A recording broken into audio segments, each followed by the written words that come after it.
Hi everyone! First and foremost, I wanted to thank you all for all of the love that I got on my last video. I am officially at 73 subscribers, which honestly blows my mind, and I just wanted to say that I really appreciate all of the positive comments I received on that, and that I really can't wait to share my next one with you.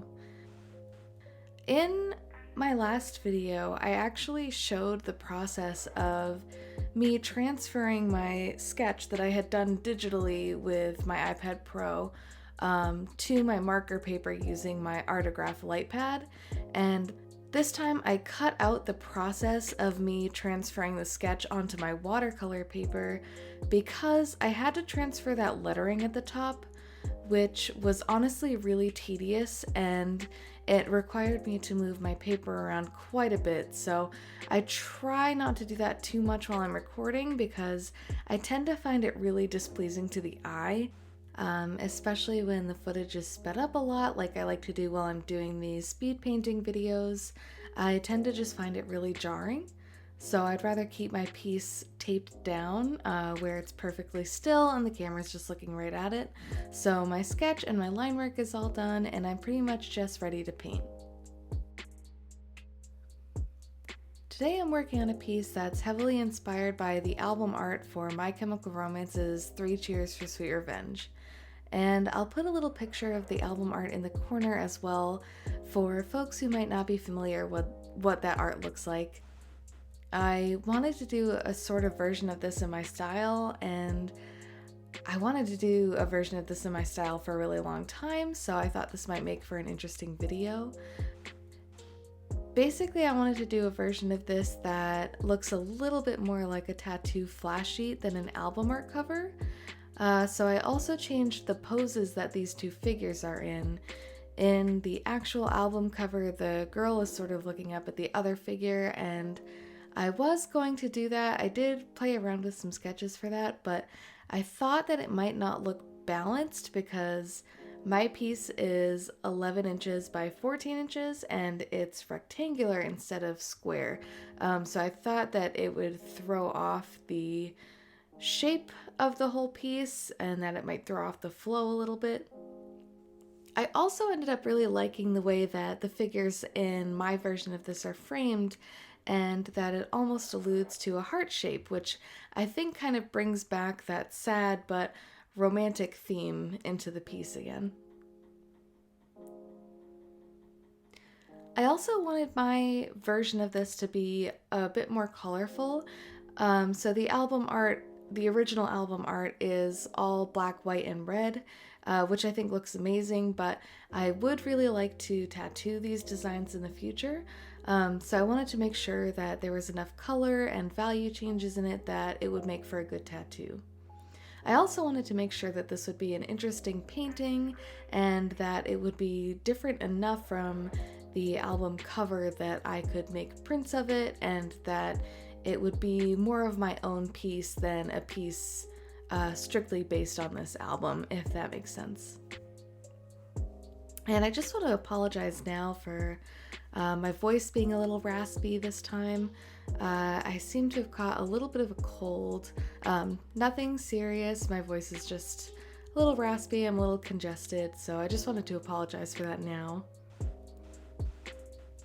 I will say I'm actually not going to talk too much about my painting process in this video because I don't know if that'll be particularly helpful. I'm using gouache to paint this piece, and although I used gouache a lot in college, for almost 4 years of college actually, I really haven't picked it up since college and since I started tattooing, which was about 4 years ago. So honestly, a good chunk of this video is just me playing around and trying to relearn this medium, reacquaint myself with this medium, and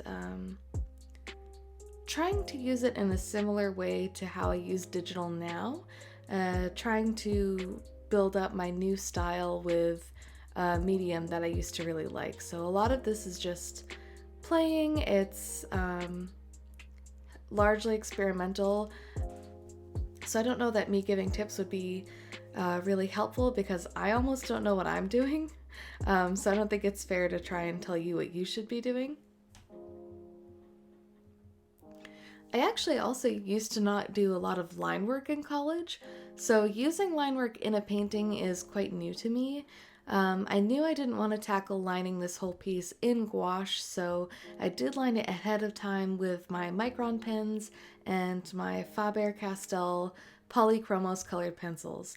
And the reason I use these colored pencils is that they're actually oil-based, and so they repel the paint a bit while also not smudging while being painted on top of, which means that I can still see my line art kind of peeking through the piece as I'm trying to build up layers on top of it. So this just makes the whole process a little bit easier for me. It takes out some of the guesswork, and it means that I can slowly build up my piece while still being sure of where certain parts of it are supposed to be, like where the end of the nose is gonna go, where the edge of an eye is, stuff like that. And as always, the products that I use in this video are going to be in the description box below. I am trying to build up the color on both of these figures sort of simultaneously, so that way I can keep the color scheme really consistent throughout the whole thing, and one figure wouldn't be brighter or darker or more saturated than the other one. But honestly, that's probably about as in-depth as I'll go into the painting bit, like I said, because I don't want to necessarily give tips when I'm still trying to figure this out myself, but honestly, I also just don't want these videos to end up being repetitive, so instead of talking about my process every time, I'll probably still do voiceovers, but just talk about different things as I'm working. That being said, I did still want to chat with you all today, even if it isn't totally about my process. What I do want to talk about is where I get my inspiration from for my paintings and my art, and generally just how I keep making art even when I'm feeling stuck or overwhelmed. I feel like I get asked a lot about where I draw inspiration from for some of the pieces that I make, and I'm in a sort of interesting predicament where I am making art every single day, which really is, it was my dream. I've always wanted to do this. But a lot of it is in the form of custom tattoo designs and then actually doing the tattoo, which is really similar, of course, to like an art director hiring an illustrator or a graphic designer for a project.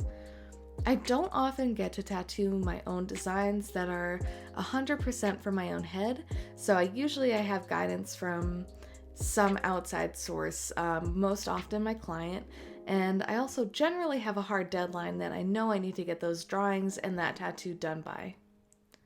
Unfortunately, that means I don't always have the inspiration or the drive to do my own work when I get home or when I do have some downtime. So generally I find that one of two things helps me out with that. One genuinely is just taking a break. Just taking a break from your piece. It doesn't have to be long. Even a break as short as a half an hour can help a ton to reset your brain. So in this time, maybe you stand up, grab something to eat, grab some coffee, drink some water, whatever you'd like, and maybe put on an episode of your favorite show, or put on some music and just jam for a little bit. Sometimes that feeling of artist block, or that feeling that you really don't like anything that you're working on, is actually coming from a form of burnout. So it's from you being a bit too overworked. Maybe you were staring at your painting for too long. Maybe it's been a little bit since you've gotten up and walked around and not looked at your painting. So just take a second, breathe, and know that you can always come back to it in a little bit. Some paintings require longer breaks than others. I've had some paintings that I walk away for 5 minutes, I come back and I'm ready to rock and roll. I've had some that I put down and I can't touch them for a month, and finally I do other stuff in between, and then I come back to it and I feel really refreshed and I know exactly the parts of it that I need to work on. That taking a break thing is something that I honestly really struggle with, but I do think it's really important. I found that setting timers on my phone helps a lot to remind me when I should probably stand up for a second. And I know myself really well, and I know that for myself, if I stare at a piece for too long, I really start to hate it and get frustrated with it. I start scrutinizing all of these little pieces of it that are certainly reworkable, but I just feel so frustrated that it feels almost impossible to fix. This actually happened to me quite a bit while I was working on this piece, and this is where I think YouTube videos are a little bit misleading, because you're not getting me getting up and taking breaks or me getting frustrated with my piece, because I've kind of cut all of those bits out. So this is a very streamlined version of my process. And so I do want to just address that I did feel a lot of frustration with this piece, and I was really irritated, and I didn't feel like it was going anywhere.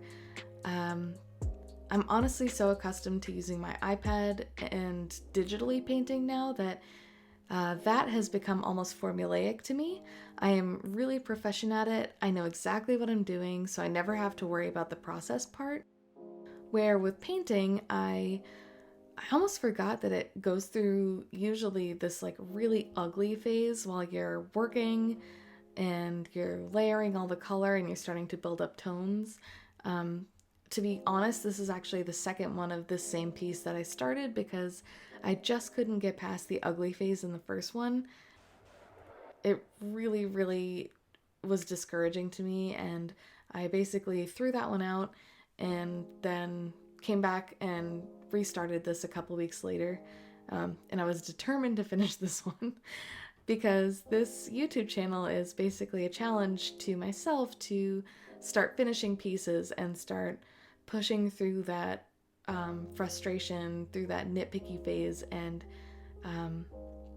really just finishing work no matter what, even if I don't think it's perfect.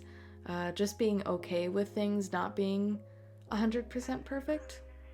And even then, even though I restarted it and I kind of knew which direction I didn't want to head in and which direction I thought I did want to head in, I still had to leave my desk for a little bit, a couple of different times, so that I could kind of cool off and come back to this painting with a new set of eyes, basically.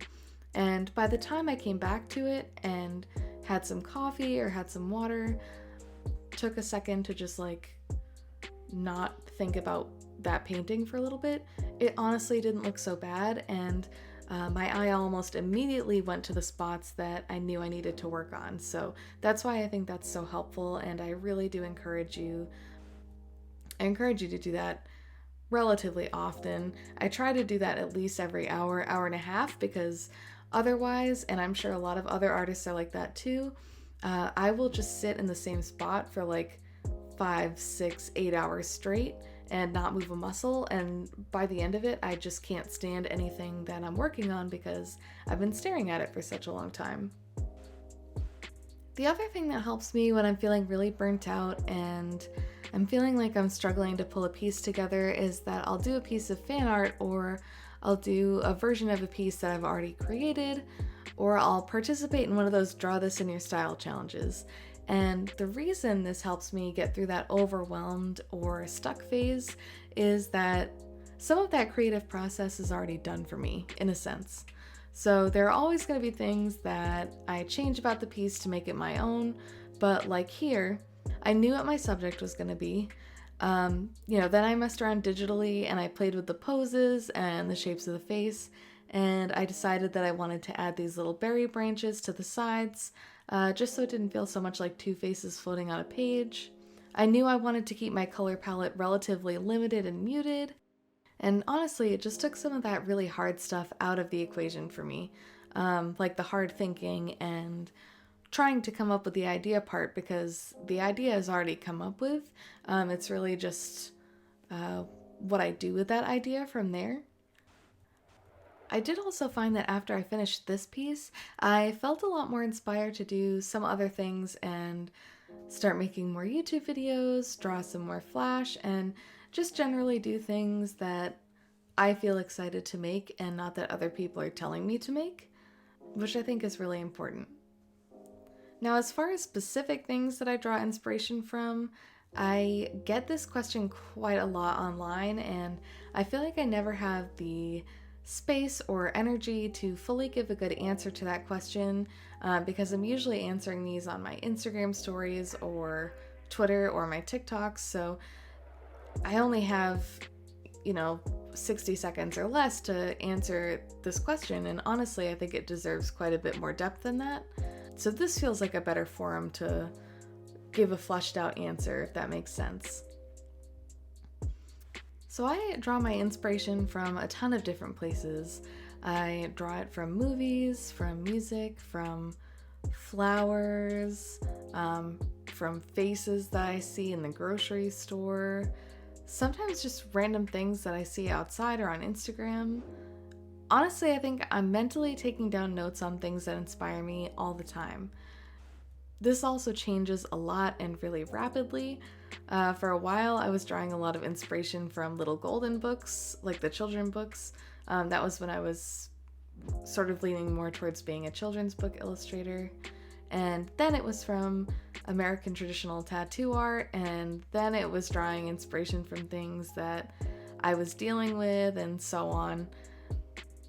I do have a few consistent themes that keep coming back for me, but other than those, the things that inspire me actually change quite a bit depending on what time of the year it is, what things I'm dealing with at the time, really just a whole bunch of different things. As of right now, I think I'm pretty heavily influenced by organic shapes and pretty faces, so if you've been following my art for a while, you probably know that I love pretty, elegant faces of women, and I'm not really sure why. I've just always been drawn to them. I've always loved drawing them. It's just something about them is intriguing to me, and honestly, I have a really hard time drawing men because of this, so this was a challenge for me in more than one way. I also have been really inspired by some of the horror films that I've been watching and some of the palettes and the themes that I see in those. So especially films like Midsommar and Hereditary by Ari Aster. A lot of my personal work plays with themes of mental health and illness because that's something that I personally really struggle with. And I think that first and foremost, before Instagram, before tattooing, before any of the money-making aspects of this, first and foremost, art is an outlet for me, and it's a way to express myself and relieve emotion and process my feelings. And so I think it's natural that some of those things and those ideas and themes are going to come forward no matter what I'm working on. And also that I'll be more drawn to works of art that other people have made that involve those themes and involve that subject matter. I also tend to be really drawn towards themes of duality, and I love playing with juxtaposition in my pieces. So art involving like the sun and moon, life and death, warm and cold, things like that. Things that go together but also don't, and can play off each other in a really fun and interesting way. Like, for example, in Midsommar with the bright, beautiful colors and then this really disturbing plot. I feel like that's the kind of work that I would like to start experimenting with more. I really like playing with the juxtaposition between elegance and beauty and things that you'd normally think of as creepy or disturbing. I find movies like that just so inspirational, and every now and again I'll come across a movie or a song and I'll be so invested in it while I'm in the moment, and almost immediately afterwards I need to be drawing or painting something based off that. And Ari Aster has done that for me twice now, both with Hereditary and Midsommar, because of the themes and the palettes that he's working with. I just found his movies really inspirational, and honestly, I haven't had many movies hook me in the way that those movies did, and I still, years later, am feeling feelings about those movies and feeling inspired by those movies. I am also not afraid to use this as an excuse to ask you all for horror movie film recommendations in the comments.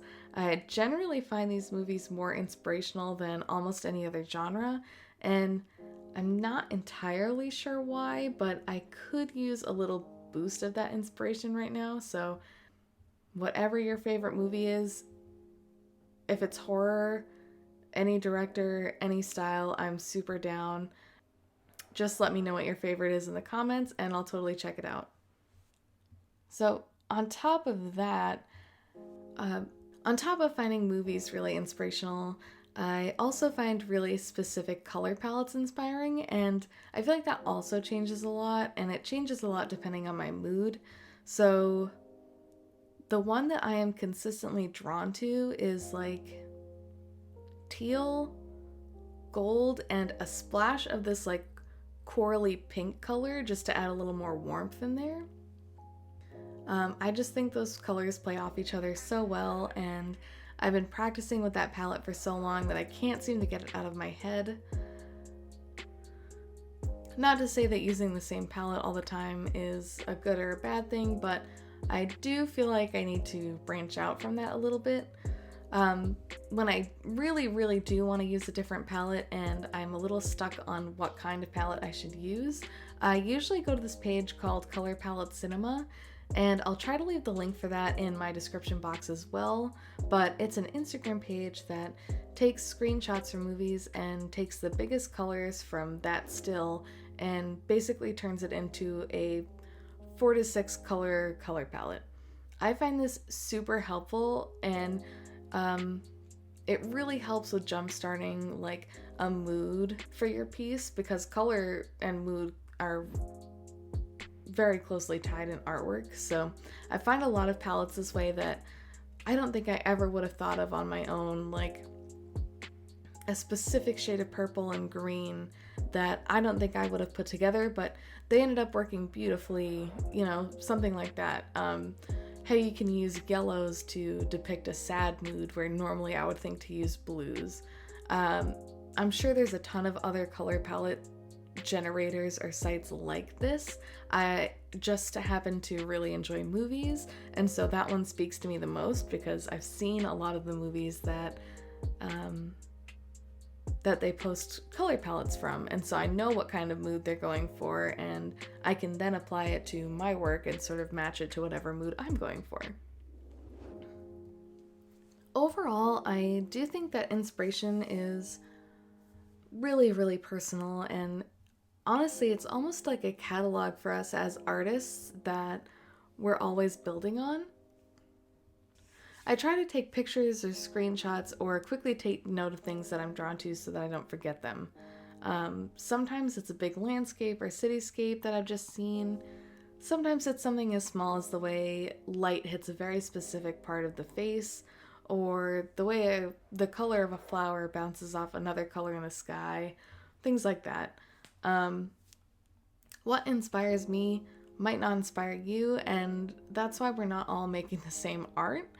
But I do think that if you're struggling to find inspiration, try going back to things that you're interested in or that you were interested in the past. Listening to an old favorite album, which is essentially the basis for this video, or watching an old favorite movie or an old favorite TV show. You might be surprised by how much a visual or a lyric or something small strikes you and makes you want to make art again. Inspiration is unfortunately one of those things that ebbs and flows, and we don't always have that drive to make the best piece of art of our careers 24/7, and I think a lot of us feel pressure from social media to make these amazing finished pieces at an exponential rate, and it's all the time, and I don't think any of us can do that all the time, really, and that's okay. I think it's important to remember that not everything has to be a finished piece. Not everything has to be an inspired piece or a good piece or an interesting piece. It's okay if you make something just for you and then shove it in a folder and never look at it again. As long as you're making art regularly, and mind you, not so regularly that you do feel burnt out by it, but making art regularly, then you're in a good place. If I made this piece and I never posted it anywhere, I feel like I still would have learned a lot from it. But in the end, I did post it, and even though I was feeling a little bit unsure about my traditional painting style and I was still kind of experimenting with things, I got a really good response to it, and I got to see that people are excited about work that I made, even if I'm just experimenting and I'm kind of unsure of my process still, and honestly, that's a really good feeling. So, the important thing to remember is that if you're even a little excited about your work, other people are going to be excited about it too. And I find that feeling of satisfaction that people do enjoy my work, I find that feeling also inspires me to make more art a little bit. So sorry for rambling on a little bit there. Just in case you were wondering, I did end up making this a print. It's 11 inches by 14 inches on watercolor paper, and fortunately for me, it's actually sold out right now, which is crazy. It's sold out in less than 24 hours, but I will be doing another run of it, so I'm actually going to be restocking on March 3rd at 12 p.m. Eastern Standard Time, so be on the lookout for those to hit the shelves again, as it were. That'll be available on my Etsy store, which is also a gem tattoo, and I'll also leave the link for that in the bio as well. Alright, I think that is enough from me for today. I'm going to go rest my voice, hopefully, so that I'm not all raspy for the next video and like out of breath. Thank you all so much for joining me, and thank you again for joining me for my last video as well. I was a little unsure about starting my YouTube channel, but I am feeling really encouraged by all of you, so I just wanted to say that I really do appreciate it. If you want to see more videos like this from me, or just more videos from me in general, please feel free to like and subscribe. I am also on a large amount of other platforms, and I'm a gem tattoo on pretty much everything, so feel free to follow me on one or all of those as well, if you'd like. I will leave all of that in the description also. I'm really looking forward to seeing all of you next time, and I hope you enjoy the rest of your day. Bye everyone!